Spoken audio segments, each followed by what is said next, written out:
This is the masterpiece himself, Chris Masters, and you're listening to Wrestles Radio. Bonsoir. Wrestles Radio dédie ce soir ce podcast à la mémoire de Dusty Rhodes, Hall of Famer de la WWE, décédé ce 11 juin 2015 à l'âge de 69 ans.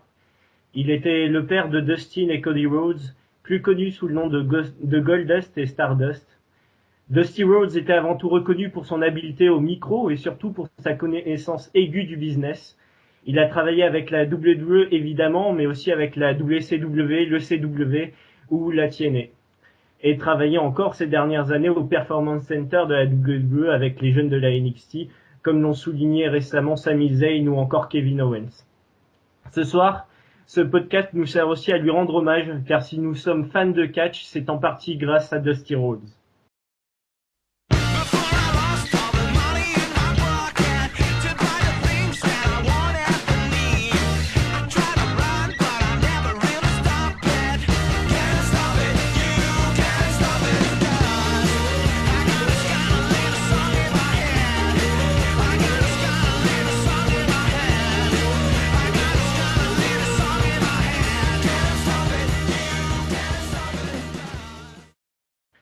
Bonsoir, bienvenue à tous pour ce live, pour cette édition de Late Night Wrestles consacrée au pay-per-view Money in the Bank. C'est Pierre à l'antenne et pour m'accompagner ce soir, un petit régiment de vrais bonhommes. Évidemment, le premier a fait littéralement fuir Rubenito ce soir, c'est le matelot Gus. Salut Gus. Salut tout le monde, comment ça va? Il est de retour. Oh putain, ça doit faire au moins depuis le mois de janvier que je suis pas là. Pour vous jouer de mauvais tours. Trop grave de Pokémon, je fais pas partie de la Team Rocket quand même, excuse-moi. On verra ça. Le second pourrait amener le café et les croissants à Christophe Ajus après son live sur AB1, mais préfère dormir. Quelle drôle d'idée, on sait. C'est Seb. Salut. Seb? Ouais, il est pas là. Bonsoir. Allô, allô. Ah, bah voilà. Ah bah voilà. L'émission commence très bien, comme vous pouvez le voir, avec des problèmes techniques déjà, mais bon. En tout cas, bonsoir à tous. Bonsoir à tous. Voilà, Renaud l'avait très bien repris. Justement, enfin, c'est le dernier, l'unique. C'est son deuxième live d'affilée pour notre niçois émérite, le seul à qui je vais donner un grade ce soir, c'est le colonel Renaud. Bienvenue à toi. Bang! Salut les amis. Ah, c'est ton pay-per-view ce soir. Ah, c'est mon pay-per-view. Pourquoi? Parce que money. Money, money, money, money. Money. Money, money, money, money, money, money. On se dirige donc vers Columbus, dans l'Ohio, terre de Dean Ambrose et Dolph Ziggler, comme l'a souligné Vincent, qui est toujours en train de faire fonctionner ce live pour le pay-per-view Money in the Bank, avec ce theme song attitré fait par Jim Johnston, l'un des principaux créateurs de la musique made in WWE. On se retrouve après. Money, money, money, money, money.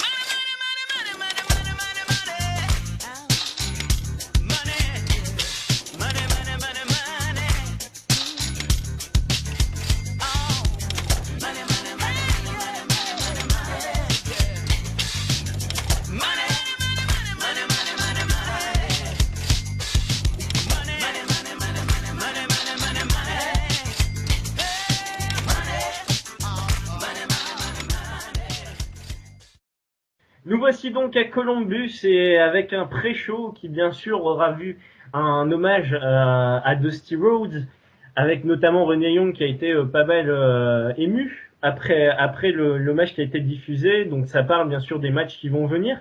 Et il y a eu dans ce pré-show un match entre R-Truth et King Barrett, et c'est R-Truth qui a gagné en 5 minutes 41. Est-ce que quelqu'un a fait l'honneur à ce match d'être regardé par quelqu'un dans l'équipe?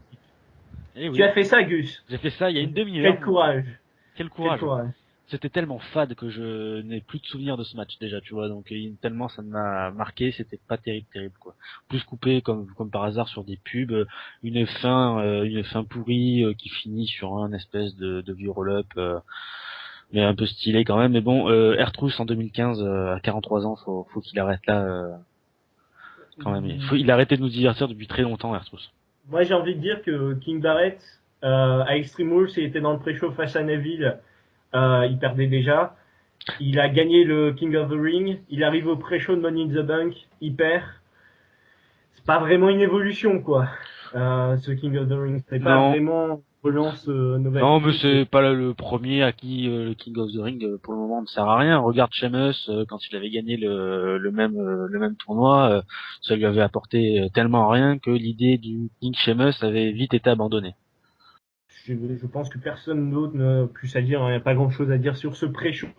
On va tout de Non, suite non. passer au show principal avec le match éponyme. Donc le Money in the Bank Ladder Match, donc pour avoir un contrat pour le titre de la WWE quand on veut, où on veut et contre le champion. Avec Sheamus qui a battu Neville, Roman Reigns, Randy Orton, Kofi Kingston, Kane, Dolph Ziggler. En 20 minutes 50. Alors il faut noter que Bray Wyatt est intervenu pendant le match, alors que Roman Reigns était probablement sur le point de décrocher la manette. Une autre intervention du petit Bray Wyatt. Je vais demander à Seb ce qu'il a pensé de l'opener. Eh oui, le fameux Money in the Bank match, un match très attendu chaque année. Donc on l'attend en tournant, quoi. On y a le droit une fois par an. On veut que ce soit bon. Et cette fois-ci, pour moi, j'ai trouvé que c'était mauvais. Moi, j'ai pas aimé le scénario de ce match qui consistait quasiment dans l'intégralité à opposer deux catcheurs dans le ring en fait, et les autres étaient KO autour du ring. C'était vraiment la grosse formule qui a été utilisée dans ce match, un contre un dans le ring et les autres autour. Donc je trouvais que sur les précédents Money in the Bank, cette formule était beaucoup moins utilisée. Il y avait plus de catcheurs impliqués dans le ring en simultané et c'était plus agréable à suivre que cette fois-ci. Après, il y a toujours quelques bons spots, hein, je pense au RKO de Orton sur Neville ou encore le powerbomb de Roman Reigns sur Kofi Kingston, sur tous les autres catcheurs à l'extérieur du ring qui étaient assez sympathiques. Mais globalement, moi, j'ai été quand même assez déçu. Il y a quelques interventions aussi qui sont pas forcément nécessaires. Je pense au New Day, par exemple, qui n'a pas sa place ici. Parce que notamment qu'ils vont catcher plus tard dans la soirée. Donc pourquoi intervenir dans ce match-là, c'était pas nécessaire. L'intervention de Bray Wyatt est plus nécessaire dans le sens où ça va permettre de ne pas faire gagner Reigns et ouvrir surtout une rivalité. Et sinon, rapidement, un petit mot sur la victoire de Sheamus. Pour moi, c'était lui ou Roman Reigns en gagnant. Il y avait deux hommes pour gagner. Finalement, ils ont choisi Sheamus, donc c'est bien pour lui, mais et je suis quand même content que ce soit pas Roman Reigns. Je vais revenir sur un truc quand même, quand tu dis que le New Day n'a pas sa place dans le ladder match. Je suis pas complètement d'accord avec toi parce que Kofi Kingston était donc du match et il fait partie du New Day, donc à la limite venir l'aider à décrocher la manette, c'était limite normal en fait qu'il débarque à un moment donné. Et puis accessoirement se garantir du coup un match pour le titre. Oui, voilà, donc c'était plutôt logique de les voir débarquer. Je suis pas d'accord avec toi. Je sais pas, pour des potes, ça m'a pas semblé nécessaire. Hein, si, c'est un clan. À un moment donné, si tu veux faire un clan, tes gars ils ont intérêt de venir. Hein. Je suis plutôt d'accord avec Gus sur ce point-là. Qu'est-ce que t'as pensé de la victoire de Sheamus quand même, Renaud, même si t'as dit que t'avais eu quelques problèmes dans le match? Ouais, j'ai eu des soucis au niveau de la diffusion par rapport à mon enregistreur, mais ouais, Sheamus, je suis content parce que c'était soit lui, soit Roman Reigns, surtout Roman Reigns, mais la deuxième option, ouais. Qui veut voir Roman Reigns avec la mallette Moi perso, ça me dérangerait pas, mais bon, enfin bon. Après, Sheamus, je trouve ça bien pour lui parce qu'il a participé déjà à plusieurs Money in the Bank et il a largement les épaules pour la tenir cette mallette et pour devenir champion, donc ça me dérange pas, c'est très bien même. À voir par la suite. Et pour revenir sur les Money in the Bank, la Seb qui disait qu'il n'était pas super celui-là, il y a un Money in the Bank qui était vraiment celui qui avait été gagné par John Cena, où il y avait eu Kane, le Big Show, le Miz et Jericho. Ils avaient fait le main event à l'époque, c'était un Money in the Bank soi-disant All-Star.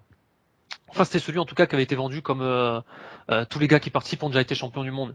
Et finalement, on avait été super déçus de celui-là. Je pense, enfin, j'ai pas vu celui-là de hier, mais je pense qu'il est quand même au-dessus de ce qu'ils nous avaient proposé en 2012, les gars que je viens de citer.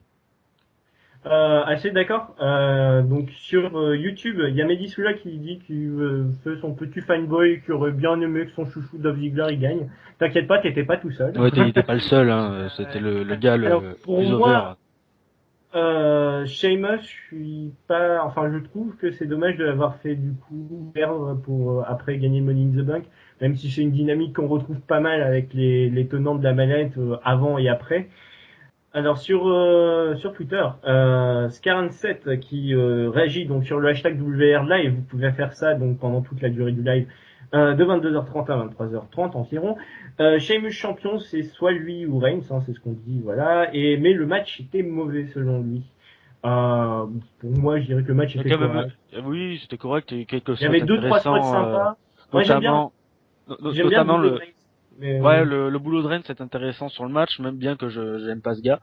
J'ai bien aimé la powerbomb qu'a fait Reigns sur Kingston sur l'échelle, puis vice versa avec Neville, qui était assez intéressant, j'ai trouvé comme spot.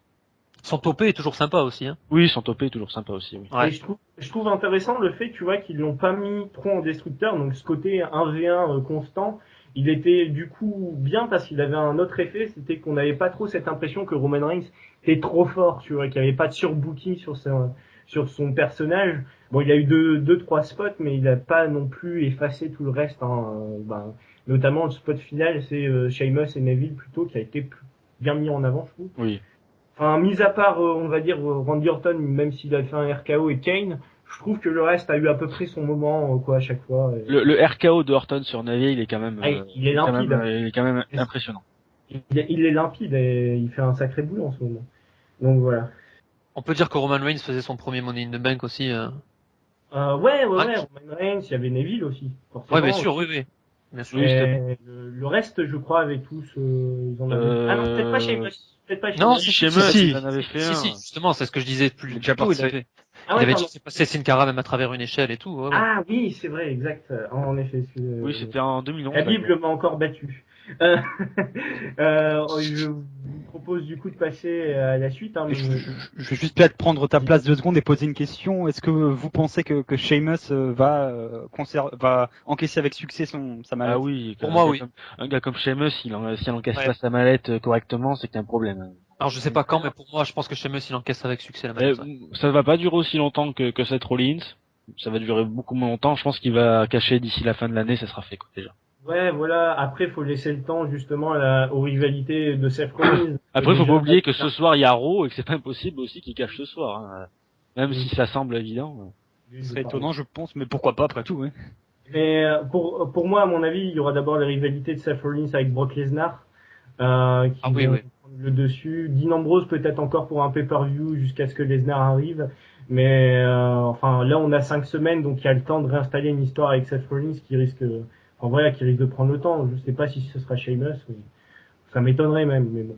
Ouais, Sheamus, il faut de toute façon laisser un certain temps. Le mec est plus aussi over qu'avant, quoi. Donc, faut le remonter. Alors, sur WRNA, ils disent qu'ils avaient carrément oublié le R-Truth versus Wade Barrett. Ouais, nous. On les pardonne. On leur pardonne. Vous inquiétez pas, le pré-show, de toute façon, c'est dans le titre, quoi. C'est avant le show, c'est pas vraiment si important. On va passer à la suite avec un match pour le titre des Divas entre Paige et Nikki Bella, et c'est Nikki Bella qui l'emporte après un Twin Magic qui n'a pas fonctionné. En fait, c'était un peu un hommage au Dusty Finish, tout ça en 11 minutes et 18 secondes. Renaud, tiens, je te lance sur des Divas parce que il y a un Dusty Finish. Oui, alors, voilà, c'est pour ça. C'est juste pour ça que je vais te lancer dessus. Non, mais moi je trouve ça assez grave. Justement, le Dusty Finish qui marche plus du tout aujourd'hui puisque Nikki Bella, elle a du balcon et que Brie en a pas. Et c'est ça le problème. Donc bon, c'est ça. On voit très bien que c'est Brie. Tu crois qu'avec les mouchoirs ça passe? Oh, ça passe pas super quand même. Hein. Et puis même au niveau de l'arrière-train, pour rester poli, on voit très bien que c'est l'arrière-train de Brie qui est revenu et c'était plus celui de Nikki. Mais après, sincèrement. Bon, moi, je suis pas un fou des matchs de diva, on le sait, je le répète à chaque fois, mais j'ai trouvé le match plutôt bon, hein. Sincèrement, je l'ai trouvé bien rythmé et c'était pas mal. Franchement, le match, je l'ai bien apprécié, dans ce qu'ils m'ont proposé, en tout cas, c'était plutôt cool. Après, cette fin me gêne un peu. Ça me rappelle aussi les frères Harris, pour citer une référence à la WCW. Ça y est, elle arrive, il est quelle heure, là? 22h et quelques, 22h46. Voilà, ça y est, référence à la WCW, les frères Harris, Don et Ron. Qui étaient dans la NWO 2000, s'échangeaient eux aussi à la fin, mais eux c'était logique puisque c'était exactement les mêmes. Voilà. Seb. Ouais, moi je suis d'accord avec Renaud, hein. Le match est pas mauvais. J'ai bien aimé que les divas ont eu plus de 10 minutes de temps d'expression. C'est assez rare pour être souligné. Donc un bon point. Après, je pense que la fin de match qui est un peu ambiguë, ça va être le début de quelque chose, puisque je me rappelle que c'était pas long, mais il y avait 2-3 secondes où tu voyais le roster féminin qui regardait le match sur un écran dans les vestiaires. Et ça peut peut-être être le début d'une sorte de révolte ou je sais pas du reste de la division suite aux tricheries des Bella. Je me dis que ça peut être quelque chose. Aussi optimiste sur les intentions scénaristiques de la WWE, Gus ou...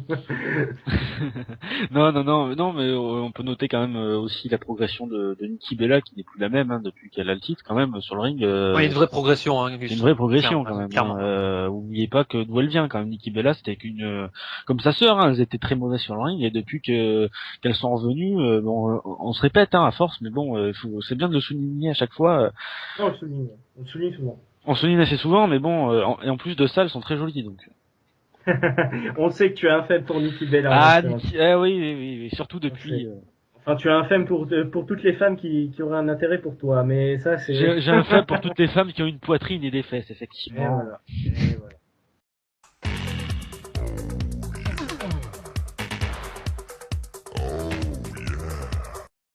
Et voilà, c'est instant Gus.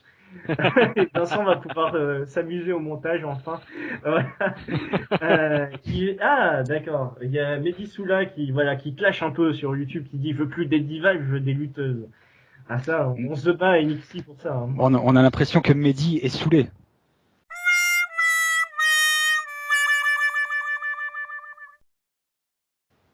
Seb, il est bon, je voulais. Ah, le jeu de pas mots, osé. Moi j'étais d'avis pour laisser un petit silence, mais vu que vous avez envie de réagir à ça. Excuse-moi Mehdi, fallait que je la fasse. Je vous laisse faire. Tu sais qu'il y a une journaliste de France 2 qui s'appelle Sama Soula. Ouais, ma mère fait tout le temps la blague. Ma mère elle dit ça m'a saoulé. Hein, ouais, d'ailleurs ça, à chaque ça fois m'a saoulé. Ils sont fous. Ah là là. D'ailleurs, si elle m'écoute, hein, salut maman. Bisous maman.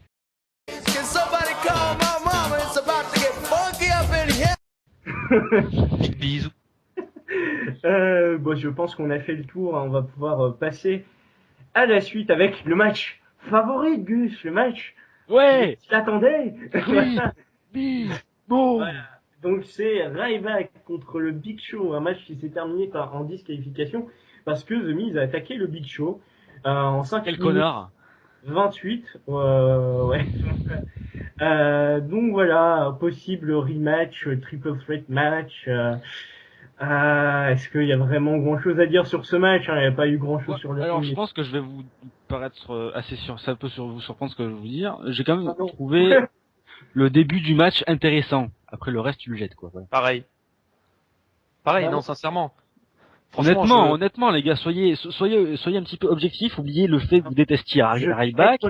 Non, mais attends. J'ai pas regardé le début du match. Attends, tu vois le Spinebuster, ça part vachement vite. Tu commences par un gros Spinebuster de Ryback sur le Big Show qui enchaîne avec sa clothesline, qui va donc tenter après son shell shock. Bon, bien sûr, après, on sait tous comment ça s'est passé. Mais honnêtement, les 30 premières secondes du match sont très intéressantes. Après, première seconde. Le problème, c'est le problème, c'est que si Big Show ne rate pas le match n'aurait duré que 30 secondes et ça aurait été 30 secondes hyper Après, intéressant. je vais te dire un truc. Un match entre Ryback et Big Show, ça a beau démarrer assez bien, machin, etc. Ça va forcément retomber dans ses travers. Oui. De lenteur et de domination du Big Show parce que Big Show est heel et parce qu'il est imposant. Et du coup, ça part dans un format forcément beaucoup plus lent, qui est un peu dérangeant. Après, j'ai bien aimé le fait aussi que Ryback utilise un Juki Gatame. Je crois que c'est la première fois qu'il l'utilise, si mes souvenirs sont bons. Peut-être qu'on peut m'orienter là-dessus. Ouais, je crois que t'as raison. Hein. Je crois que c'est la première fois, donc il ajoute une prise à sa palette, ce qui est pas mal quand même. Donc on peut retenir des choses de ce match quand même. C'est pas top, mais il y a des choses à retenir.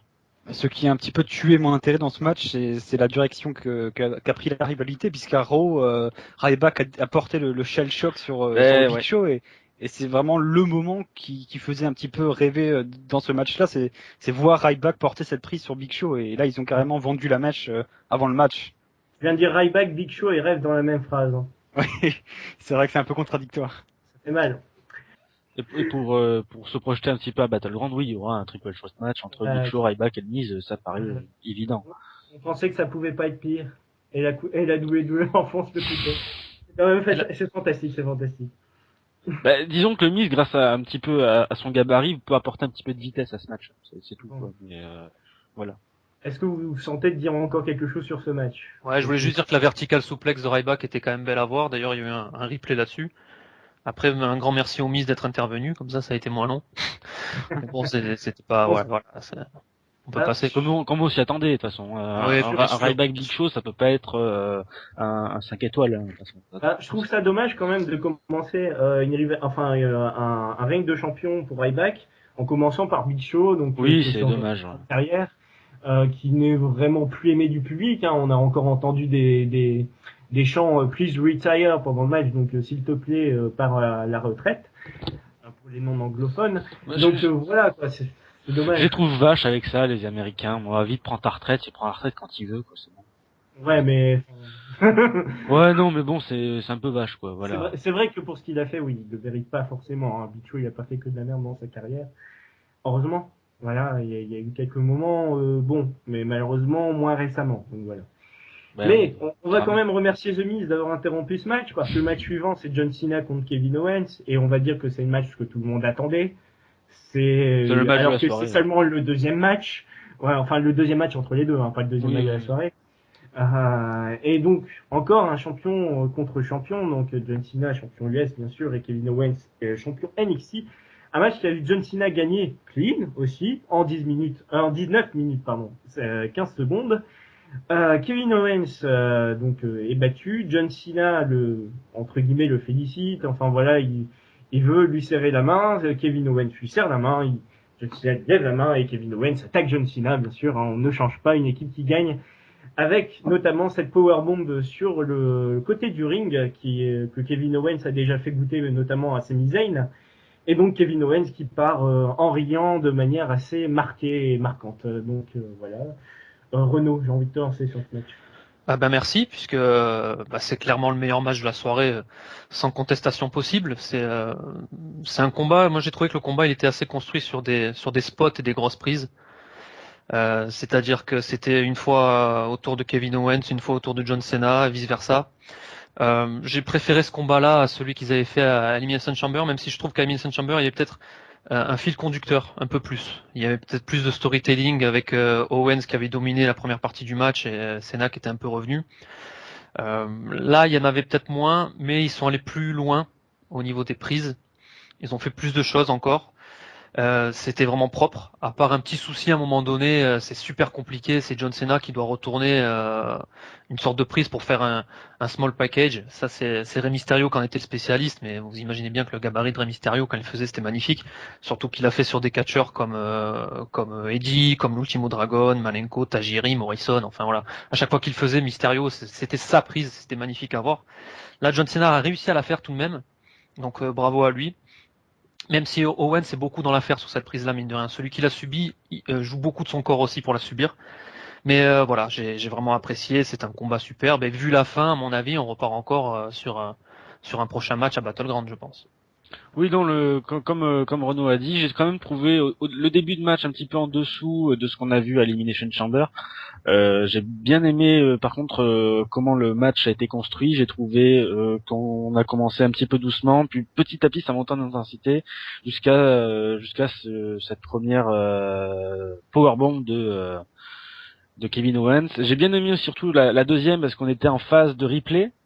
Et ils n'ont pas eu le temps ça allait tellement vite derrière qu'ils n'ont pas eu le temps de revenir sur le direct qu'il y avait déjà la deuxième powerbomb de Owens derrière le deuxième FU. Voilà. Seb, enchaînons. Moi, j'ai trouvé que c'était un très bon match, hein, clairement. Entraînant du début à la fin, il y a pas beaucoup de temps mort. C'est d'un niveau qui est au moins égal au match de Elimination Chamber. Je peux pas dire s'il est mieux ou pas. C'est une question que je me suis posée en regardant le match. Et je sais pas, je dis qu'il est au moins égal. Peut-être meilleur. Je peux pas définir clairement mon point de vue là-dessus. J'y arrive pas. Sinon, un petit regret quand même, le regret que ce soit la formule classique de John Cena qui a été utilisée, c'est-à-dire une défaite en pay-per-view et il reprend sa revanche au pay-per-view suivant. C'est dommage. Kevin Owens, c'est quelqu'un d'assez spécial, on l'a vu avec sa victoire pour son premier match contre Cena.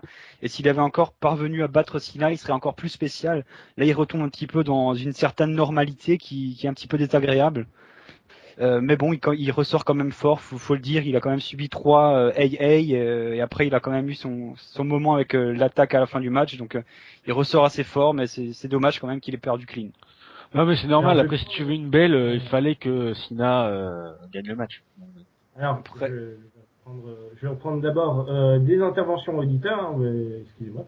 Il y a Architect TVF qui disait cool de vous écouter, donc merci. Merci mon ami, merci à toi. C'est gentil de nous écouter en live. Cena versus Owens, c'était clairement un des meilleurs matchs du pay-per-view. Sur Twitter, hashtag WRLive, toujours actif, vous pouvez toujours répondre. Il y a Brousty qui vous surveille. Il y a Xurgo, j'espère ne pas fourcher vos pseudos, qui dit que ce match était awesome et que ça vaut un très bon 4 sur 5. Et on a toujours Mehdi Soula qui dit que Owens versus Cena, il a juste adoré ce match, que c'était le meilleur match du pay-per-view. Et il dit aussi bravo à Cena. Moi aussi, j'aimerais souligner le travail de Cena qui avait annoncé qu'il allait augmenter son niveau. Je trouve qu'il l'a fait au niveau spot. Voilà. Après, le niveau storytelling, c'est sûr que comme le disait Renaud, c'était moins fort qu'à Elimination Chamber. Je trouve que ce match avait plus un aspect spot fest, je sais pas pour vous. Exactement, ouais. Ça donnait un peu plus, tu vois, dans le spectaculaire. Je trouve les deux voulaient tellement en donner en fait que c'est devenu un peu Spotfest. Mais ça restait très bon, hein, voilà. Gus, tu veux dire un truc? Ouais, enfin j'avais une question un petit peu à vous poser, un petit peu généraliste. Maintenant on arrive à la fin de carrière de John Cena. Je sais pas quand est-ce qu'il prendra sa retraite, mais il est quand même plus dans longtemps. proche de il est quand même plus proche de la fin que du début quand même, John Cena.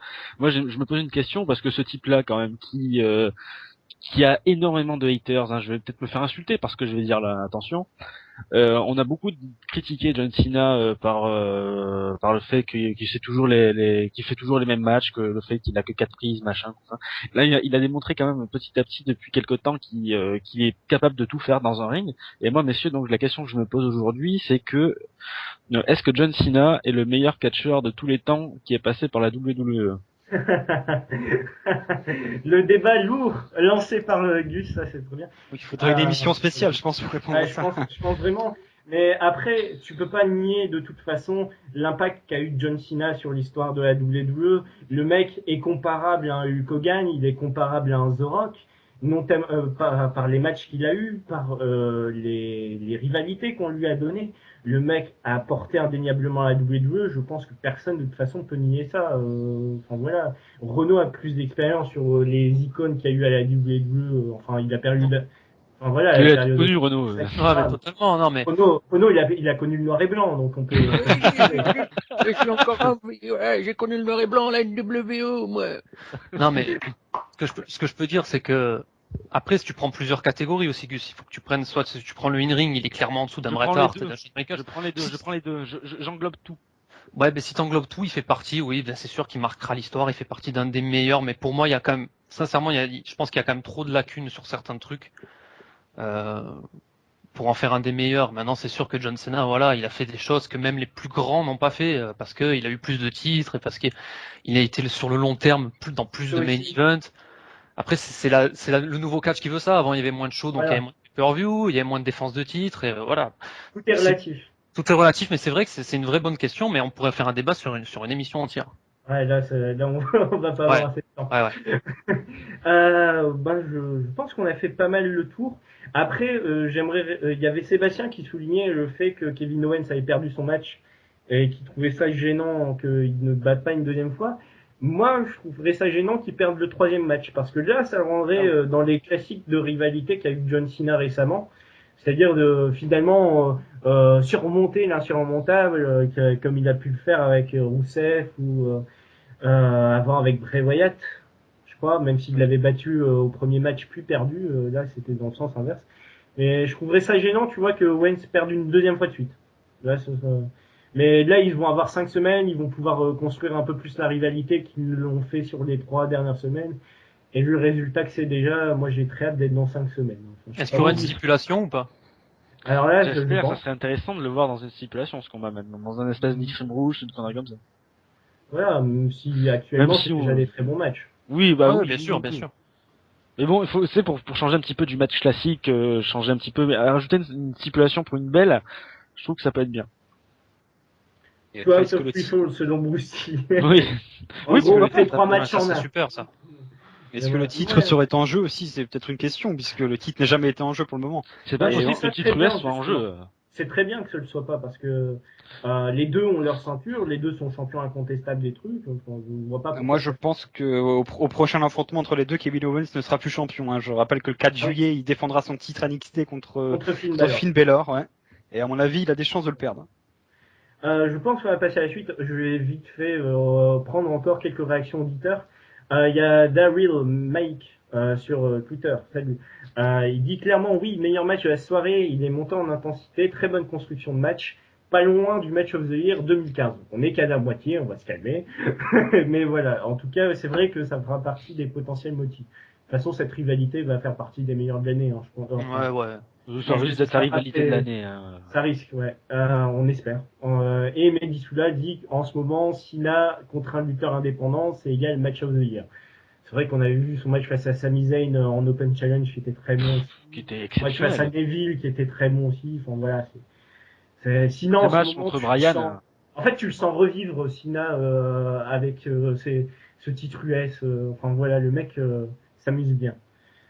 Je pense que ça lui plaît ce rôle de monter Ah ouais. les jeunes maintenant. Ça lui paraît bien. Je pense que si tu lui poses la question, le mec, sans souci, il te dit qu'il a des. Bah oui, bah, dans De la toute façon, tête. sa vie, c'est la WWE, donc voilà, le mec, il est plus corporate que tu peux. Ah non. On va passer donc à la suite, on va retomber parce que il y a eu de nouveau la vidéo hommage à Dusty Rhodes qui était passée lors du pré-show, qui est repassée à ce moment-là. Je pense que ça a foutu un petit coup au moral du public, même si la C'est bien vidéo, fait, hein. même si la clip est vidéo, super. ouais, elle est très bien faite et puis elle est très positive. Moi, c'est ce que j'avais bien aimé. On en reparlera après, mais voilà. Le match pour le titre tag team entre The Primetime Players, donc Darren Young et Titus O'Neil, et The New Day, donc cette fois-ci Biggie et Xavier Woods, et non pas Kofi Kingston, parce que Kofi Kingston avait un peu souffert lors du Money in the Bank Ladder match. Un match très court, de 5 minutes 48, ils ne nous avaient pas habitués à ça dans la division récemment, et gagné par les Primetime Players, donc ils deviennent champions par équipe. Gus, toi qui voulais commencer. Oui. Allez. Oui, enfin, je voulais pas spécialement commencer par ce match-là, mais c'est pas grave. Hein. Honnêtement, le match est bof. Hein. Cette tristesse pendant les entrées des deux équipes, c'était quand même assez ouf. Un blanc, une ambiance de mort pendant l'entrée des New Day, c'était ouf. Même pendant celle des Part-Time Players, mais il y a eu quand même un tout petit peu de bruit.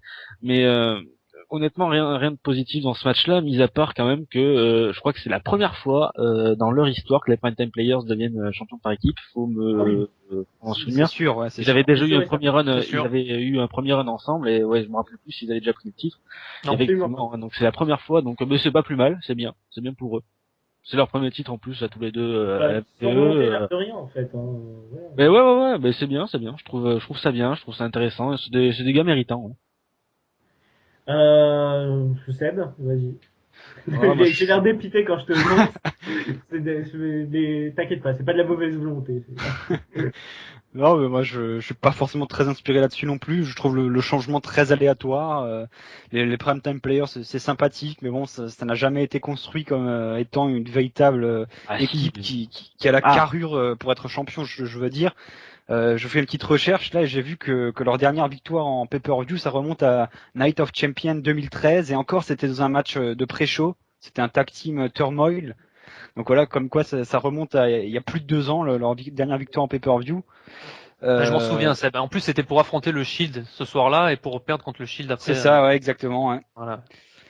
Et donc voilà, la victoire, comme je l'ai dit, est un peu aléatoire et je trouve dommage parce que j'aimais bien le taf du New Day en heel. Renaud. Ouais, ben ça se regarde et ça s'oublie assez vite. C'est un peu le match tag team calibré pay-per-view qui vient juste avant le main event en fait. On a eu les divas ces derniers temps. Là, c'était le match tag team. Ça aussi, ça arrivait plusieurs fois. Après, oui, on note que les Prime Time deviennent champions par équipe pour la première fois et qui rejoignent cette liste de teams afro-américaines qui ont déjà gagné des titres. Moi, je pense à New Day juste avant, bien sûr. Il y a eu Kofi et R-Truth aussi, que beaucoup de monde ont zappé, bien sûr. Il y a eu les Harlemites à la WCW qui ont quand même été 11 fois champions par équipe ensemble. C'est sans doute l'équipe black la plus connue du catch américain, logiquement. Et il y a eu aussi, bien sûr, Tony Atlas et Rocky Johnson, le père du rock, qui ont été les premiers champions par équipe black. Et sinon, j'avais noté aussi un truc. Une stat assez intéressante, et si je dis pas de bêtises parce que je suis pas sûr de moi, mais si on reprend la Nexus originale, c'est donc la première qui a été créée par Wade Barrett, il restait plus que Darren Young. C'est vrai. Ouais, et Michael Tarver, mais bon, lui. Tarver, il se fait virer, peu cher. Voilà. Donc, en fait, voilà. C'était tout ce que je voulais dire. Tout le monde a eu un titre. Et c'est à 2 semaines près, quand même, hein. Parce que Skip Sheffield, Ryback, qui a donc son premier titre, que depuis 15 jours.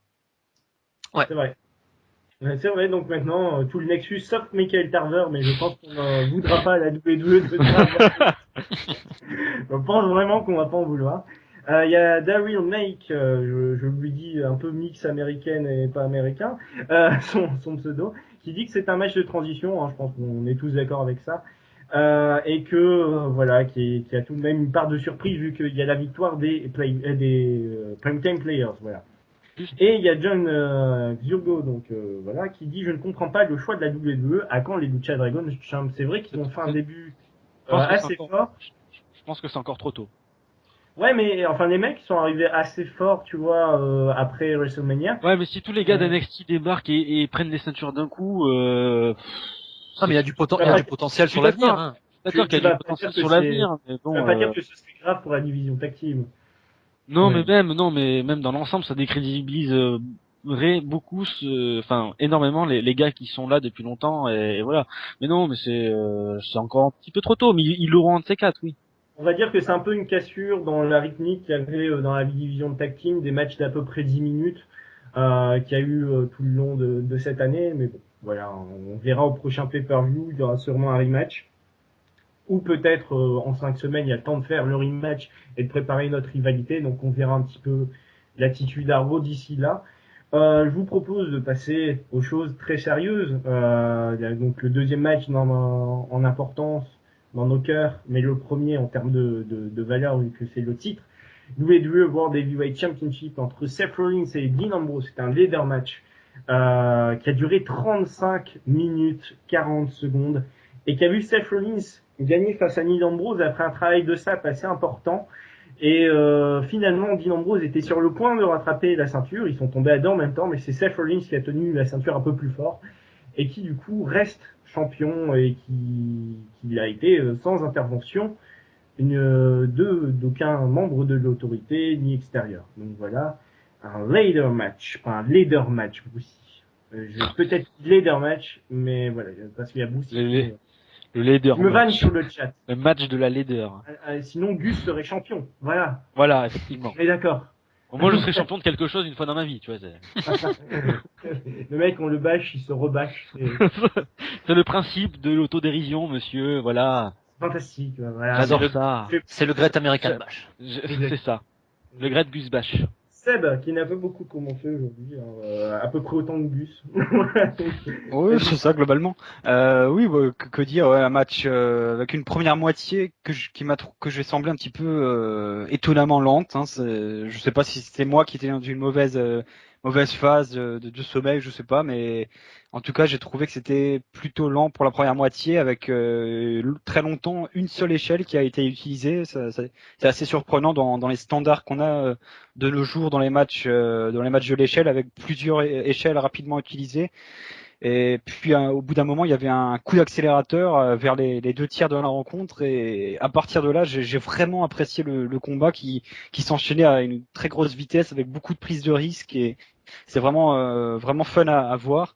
Et à la fin, t'as Dean Ambrose qui commence à se faire détruire, et tu ressens presque un malaise quoi vis-à-vis du gars, parce que ce qu'il prend à la fin, c'est quand même assez énorme, j'ai trouvé. T'as vraiment envie que le match se termine juste pour qu'il ne subit plus de dégâts. Donc ça a vraiment été très bien fait cette fin de match, j'ai trouvé. Et pour la toute fin, c'est-à-dire le décrochage de la ceinture, c'est encore une fois une fin qui est pas forcément clean, et c'est la 4e fois en 4 affrontements entre les deux hommes en pay-per-view que la fin n'est pas propre. Donc ça surprend, je trouve. Surtout dans le show en lui-même, tu regardes, il y a une intervention dans le premier match.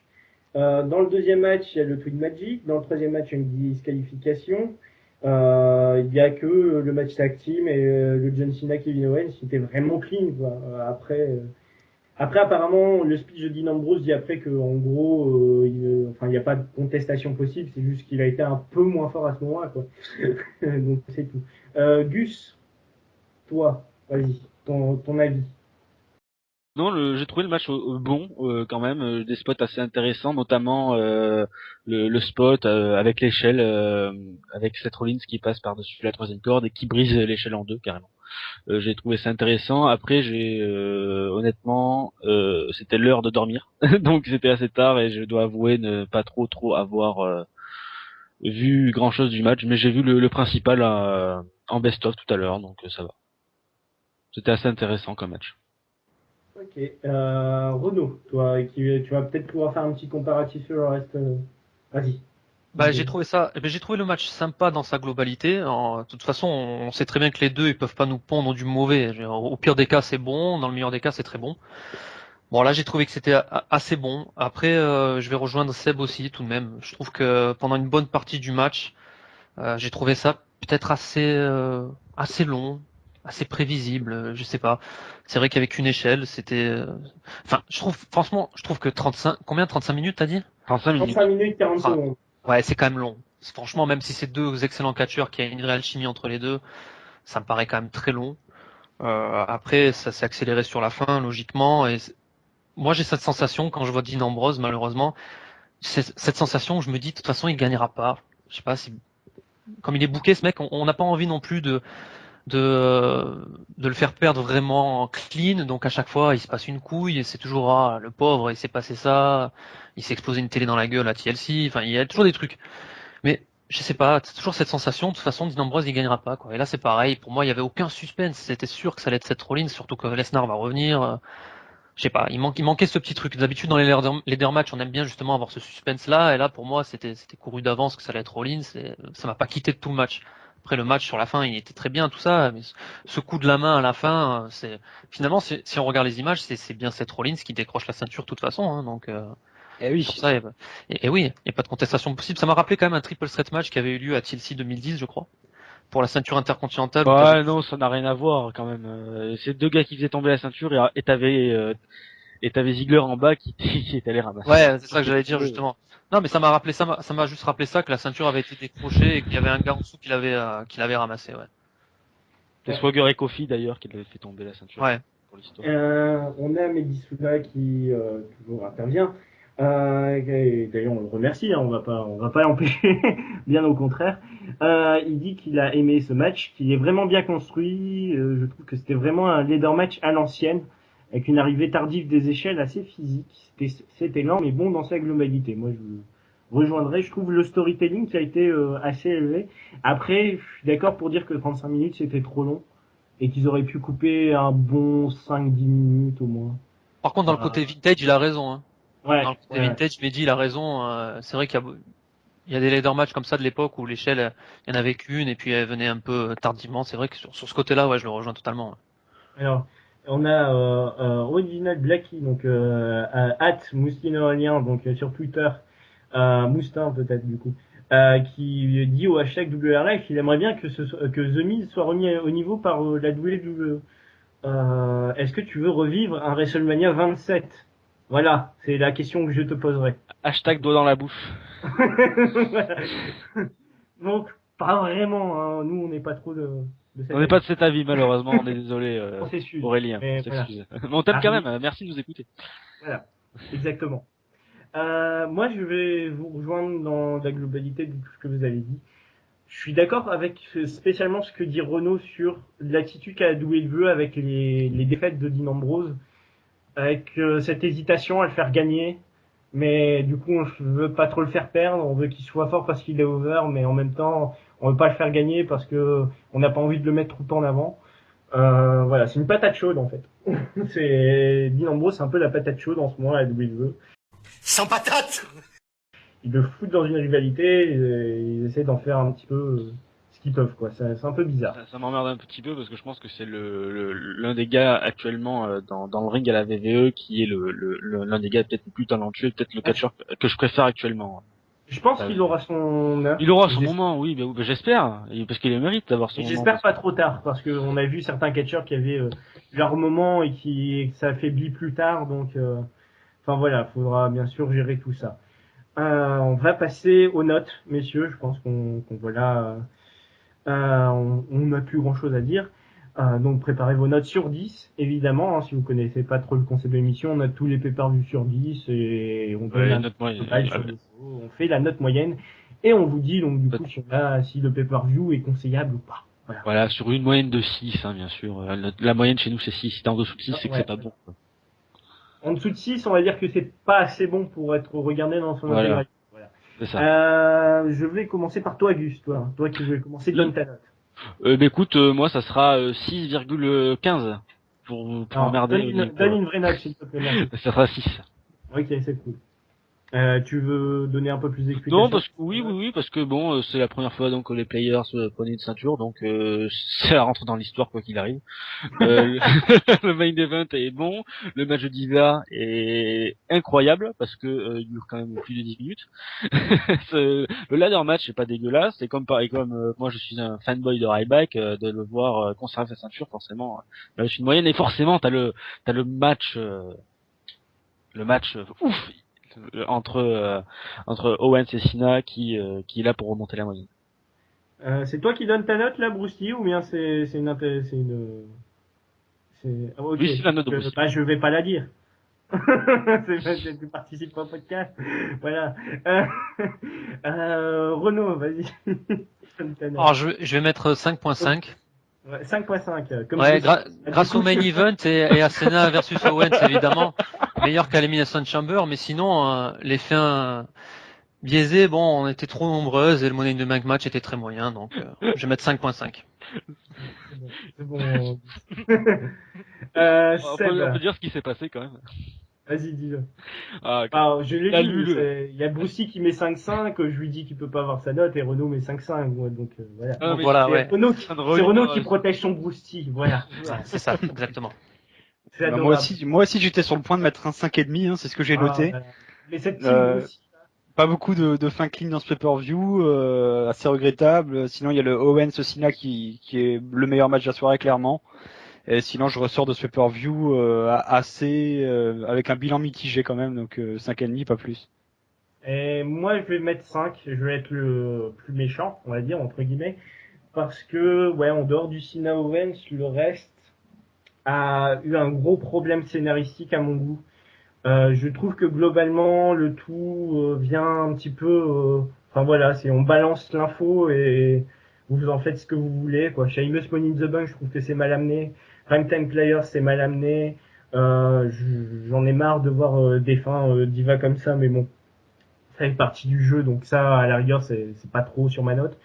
Et à l'inverse, je trouve que le Kevin Owens versus John Cena bénéficie vraiment d'une structure peut-être classique. Enfin, vraiment, on a vu ça, voilà. Mais les deux, ils mettent une telle intensité et un tel talent que, enfin voilà, ça passe crème. Donc voilà, je vais mettre un 5. Du coup, la moyenne de nos 4 notes est de 5,5, comme ça fera plaisir à Boosty. Donc on sait, j'aurais pu dire encore 65 de Pierre. Ouais, non, vraiment je vais mettre 5. C'est pas ma faute si ça fait à chaque fois une note exacte. Donc 5,5, voilà, c'est presque la moyenne. Je vais vous demander le match de la soirée pour tout le monde. Je pense que c'est Kevin Owens versus John Cena. Ouais. Encore une fois, ouais. Ce match, enfin cette rivalité qui prend vraiment le dessus sur le reste N'empêche, du produit actuel, ce qui est assez impressionnant. C'est quand même la confirmation pour les gens qui ne connaissaient pas Owens qu'Owens est capable de sortir des matchs de folie tout le temps. Et le mec est excellent en micro, il est excellent sur le ring. Si le mec loupe sa carrière à la WWE, c'est qu'il y a un problème quelque part, honnêtement. Là, ce sera la faute totale de la WWE. Alors, ah oui, clairement. mis à part s'il se blesse. Là, vraiment, c'est le seul détail qu'on peut pas gérer. Donc du coup voilà, donc on vous conseille match de la soirée, Kevin Owens versus John Cena 2, donc du coup, et 5-5, donc pay-per-view passable, mais pas non plus énorme, loin de là. Du coup, on va faire une petite interlude maintenant qu'on a parlé du pay-per-view, et on va revenir sur Dusty Rhodes, évidemment. Dusty Rhodes, donc, qui est décédé le 11 juin dernier, donc c'est Jeudi. Ouais. Il y a Renaud, je pense, qui peut nous en dire plus vraiment sur l'homme dans sa globalité. Bah, Dusty Rhodes, faut savoir que c'était un gars hyper apprécié en coulisses, parce que c'était un mec avec beaucoup de pouvoir. Après, ça a surtout été un catcheur hyper intéressant à la NWA. Là-bas, il est devenu 3 fois champion du monde. Il a eu des très grandes rivalités face à Ric Flair, face à Terry Funk, face à Harley Race, enfin vraiment des très grands noms où il faisait les main events. Ça a été un vrai adversaire des Four Horsemen. Il était un face hyper apprécié de la foule puisque c'était un homme du peuple en quelque sorte, un peu le Daniel Bryan d'aujourd'hui. Il a eu aussi des très grands matchs face à Tully Blanchard qui était donc dans les Four Horsemen. Puis après aussi, il a été à un moment donné booker à la WCW et il est venu avec plusieurs idées là-bas, notamment le War Games, qui est ce fameux match hyper classique pour tous les fans de la WCW où tu as 2 rings collés avec 2 cages collées et 2 teams qui s'affrontent. C'est lui l'inventeur, c'est Dusty Rhodes. Et sans Dusty Rhodes, il n'y aurait pas eu de DDP non plus. Donc des mecs comme ça, voilà, ils rentrent dans la légende pour tout ce qu'ils ont apporté au catch. En plus de sa carrière de catcheur qui a été énorme, surtout à la NWA, parce qu'après son passage à la WWF, c'était un peu plus enfantin. Il avait fait venir, il avait des gros poids, il a été en slip énorme avec des poids jaunes, tout ça. Bon, enfin bref, c'était pas super, même s'il avait affronté Savage à un moment donné tout de même. Mais voilà, Dusty Rhodes, moi, en tout cas, personnellement, je me souviendrai surtout de Dusty Rhodes en tant que catcheur de la NWA, qui a vraiment été au top à un moment donné, et Booker, un mec hyper influent dans les vestiaires. Dans le monde du catch. Moi, j'aimerais aussi souligner le fait que vous avez vu à partir de jeudi la tonne d'hommages aux mecs. Et notamment, je pense, il y avait Sami Zayn qui a posté un message sur un tweet assez long. Ouais, bien sûr, ça a été en trending France, enfin en trending quasiment toute la soirée. Hein. Comme en France, enfin voilà. Et surtout, il y avait ce message de Sami Zayn où il disait que Dusty Rhodes avait beaucoup aidé à prendre confiance au micro. Kevin Owens, bien sûr, qui a dit que ça avait été très important. Et on voit en fait que sur ces dernières années, il a fait un travail au Performance Center avec le nouveau NXT. Bien sûr, il y a Triple H qui a géré NXT, et tu vois que Dusty Rhodes, ça fait partie des gars qui a englobé tout ce cadre NXT et qui en a fait quelque chose, qui est actuellement vraiment un des meilleurs produits de la WWE. Et c'est là qu'on peut souligner, comme tu disais, c'est que le gars était un catcheur, mais il a aussi travaillé dans l'arrière-scène et qu'il a fait un boulot exceptionnel dans l'arrière-scène aussi. Donc voilà, ouais. je pense que c'est indéniable que le mec est une légende, quoi. Ouais, totalement. On n'a pas vu. Passionné, hein, c'est un passionné. Vas-y Gus. On n'a pas vu passer un seul tweet négatif à son vraiment, sujet. On n'en a pas vu passer un seul. Après, c'est un peu de mauvais goût de dire ça, bien sûr, d'être négatif à ce moment-là. Oui, non, mais c'est vrai des fois, ça peut arriver qu'il y ait des haters qui n'ont aucun cœur et qui quand même continuent à bâcher quelqu'un même après sa mort. Mais là, on n'en a pas vu un, quoi. Ça prouve que le gars mérite le respect du monde entier, quoi. Même avant, même quand il était. C'était quelque chose de fou. Même quand il était vivant, tu sentais que tout le monde vraiment l'appréciait. Et je voudrais aussi justement ce moment d'émotion de René Young, parce que du coup, tu te dis, il y a un peu tout le monde qui a eu en contact avec lui parce qu'il était backstage, et tu sens que du coup, en dehors du fait que le gars était passionné in-ring, il y avait aussi toute une attitude en dehors qui devait être vraiment spéciale. Et Vincent qui dit qu'on espère que la WWE fera quelque chose de Cody. Ça, je sais pas si c'est forcément faisable. Après, c'est sûr que ce sera un geste vraiment envers son père, surtout que Cody, c'est pas un mauvais catcheur, pas quelqu'un qui a fait des mauvaises choses, donc je pense que vraiment ce serait bien. Mais enfin voilà, c'est vraiment le gars avait une aura, quoi, en tout cas. Je sais pas, Seb, si t'as envie de rajouter quelque chose. Ouais, moi j'ai pas forcément connu beaucoup ce catcheur-là puisque c'est pas mon époque, mais je l'ai connu aussi en general manager à NXT, mais bon, je l'ai pas beaucoup vu, quoi, mais pour ce que j'ai vu, c'est quelqu'un qui me plaisait beaucoup, quoi, qui avait l'air d'être sympathique de nature, donc ouais, ça restera comme un grand monsieur du catch, c'est clair. Il y a Gus qui voulait souligner un des moment qu'on a tous eu. Ouais, je crois que c'est notre dernier mark moment à tous, je pense, avec Dusty Rhodes, en tout avec cas. Dusty Rhodes c'était Battleground en 2013, avec l'image, cette sublime image de voir Goldust, Cody Rhodes et donc Dusty Rhodes en points, les points collés juste avant d'affronter le Shield. Cette image, elle restera, je pense, gravée dans les mémoires de tout fan de catch, mais pour très longtemps.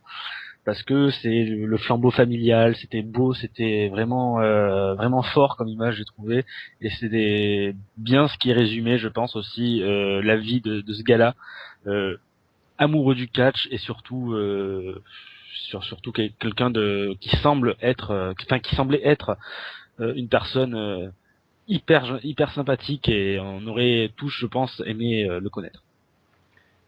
Je pense qu'on a à peu près tout dit. En tout cas, on rappelle, hein, ce podcast, il est aussi en hommage à Dusty Rhodes, parce que voilà, c'est aussi ça le catch. C'est vous suivez partout, vous avez des héros, des légendes, tout ça, etc. Bon, c'est pas notre génération. Je pense peut-être plus Renault, qui est un peu plus connu, et encore, même Renault, c'est un peu vague. Voilà, ouais, c'est plus sur Voilà. DVD, hein, ouais. Donc voilà, c'est un peu plus lointain, c'est un peu lointain pour tout le monde, mais c'est des mecs qui ont fait partie de l'histoire du catch et qui, au fur et à mesure, ont amené à notre période actuelle et qui nous permet aujourd'hui d'en parler et de faire cette émission. Tu vois, c'est des mecs qui contribuent à la passion, et voilà, c'est important de toujours être là, et tu vois, c'est pas du ressassement gratuit, c'est vraiment pour souligner l'importance de tel gars dans le métier, quoi. C'est vraiment, il y a une différence à faire entre eux et d'autres, quoi. C'est clair. C'est exactement ça. Écoutez, même. Une dernière chose. Vas-y. Merci The American Dream, quoi. Et évidemment, évidemment, on ne l'oubliera pas, évidemment. Après ce moment, voilà, on va passer aux partenaires. c'est une transition. Ouais, Mais bon, c'est pas grave. Donc nos partenaires, il y a VoxCatch, dont la review du pay-per-view va bientôt sortir. On va aussi sortir, sur VoxCatch, il y a Brucey qui a écrit justement un article sur Dusty Rhodes qui va sortir demain. Donc surveillez, bien sûr, hein, c'est un article qui retracera la carrière et un peu le travail du bonhomme dans toutes les fédérations qu'il a pu avoir ces dernières années, ou par où il est passé, évidemment. FM Lutte, évidemment, qui partage nos interviews, British Wrestling Revival, ma chaîne de catch, et Lucha Underground FR, donc qui commente en français les shows de la Lucha Underground. Le prochain Late Night Wrestlers, ce sera en live. Évidemment, hein, vous étiez aujourd'hui quelques-uns à nous suivre et à commenter, et du coup, on apprécie ça d'autant plus, hein, ça nous motive. Mehdi Soula, Archive TVF et sur Twitter aussi. On vous remercie d'avoir suivi ce live. Le prochain, c'est le 20 juillet à 22h30 pour le pay-per-view Battleground, du coup. On en parlait. Après, on vous signale la dernière interview sortie, qui est celle de Chris Masters, donc qui va participer au projet de Jeff Jarrett qu'on avait déjà interviewé. Donc c'est aussi trouvable de la Global Force Wrestling, qui voit de plus en plus le jour et qui a déjà annoncé quelques dates, il me semble. Oui. Bien sûr, encore et toujours, il y a eu DDP en fin d'année dernière. J'avais parlé du DDP Yoga, donc avec peut-être une extension en France, il faut surveiller tout ça. Avec aussi Ajus, des catcheurs français comme Lucas Dileo, Peter Fischer, Yann Colby, etc. Vraiment. Tout est sur YouTube, hein, de toute façon. Tout est sur YouTube. Bien sûr, le YouTube Wrestlers Radio, Twitter @Wrestlers Radio, hein, vous pouvez nous contacter directement. Sur le Facebook, c'est pareil, Wrestlers Radio. Sur archive.org, vous pourrez trouver tous les podcasts montés, bien sûr, un peu plus montés par ce cher Vincent. Et aussi surtout sur iTunes. Oui. iTunes, on met à jour, donc il vous suffit de vous abonner, c'est gratuit. Et en fait, dès que vous vous connectez avec un nouveau podcast de sortie, ça se met à jour. Et comme ça, vous êtes au courant de tout. La prochaine à passer, parce que c'est une femme qui a passé en interview, ce sera Gail Kim. Gail Kim, voilà, qui est Knockout des TNA.